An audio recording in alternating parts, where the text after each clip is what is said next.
I want to talk to Greg, who's in Coventry. Thanks for joining us, Greg. Hi, Julia. Hello.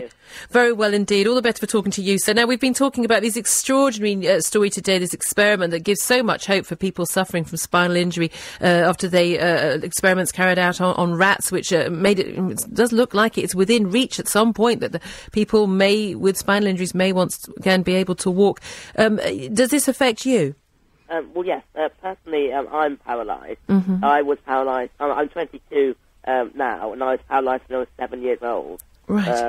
Do you mind me telling me what happened? Yes. I was having a medical operation, and some difficulties occurred, and I was left paralysed from the chest down. Oh, goodness me. So yes, it is a life-changing situation, and it affects different people in different ways. Obviously, a child hasn't really grown a significant amount of a world around them, but still, friends at school. They'll bother with you for a while afterwards, but then they want to go and play football. They want to go and do gymnastics and stuff after school, and slowly your interest starts to pass away because of the physical barriers. So no, there are big changes, and obviously especially the changes are just as significant but different for a man in his 30s, for example, who's got a wife and a family. Because things change in different ways in that situation as well.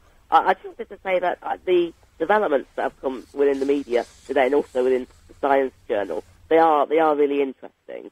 But I think we do need to maintain a certain level of perspective in the fact that with these clinical trials, with these scientific developments, it really does take time for them to go through the necessary regulations. That's it, and we are talking a lot of years, aren't we?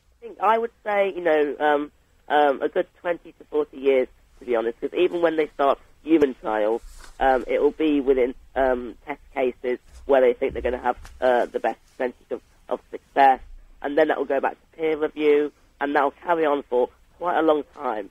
So the point to where you're going to be implementing sustainable and affordable NHS treatments, for example, I think we're a considerable way off. But that's not to say we shouldn't congratulate the researchers on the work they're doing. And certainly worthwhile research. But you, like Julie, figure this won't happen. It'll happen one day, but it won't happen in your lifetime, possibly. I don't think so. Like I say, I'm 22 now, so I think even when it starts getting implemented, the age I would be, I probably wouldn't be the optimal test case, if you see what I mean. Yeah, I do understand. But I'll still follow it, and you have to get there somehow, and every step is important. Otherwise, you're not making progress. Indeed. So, obviously, we still have to congratulate them.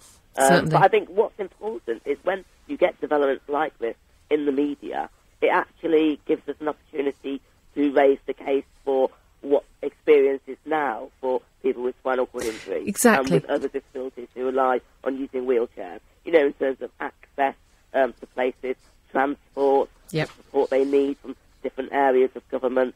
So I think there are always opportunities to use this for the best reasons. And I think, obviously, congratulating researchers and highlighting these issues that affect people in a very real way today. Well, Greg, you've done a fantastic job of doing that as well. Thank you so much for joining us. Really appreciate you calling here at LBC 97.3 and sharing your experience. This thing that it's not just a story in a newspaper for some people; it's their real life. Now, I'm going to change tack.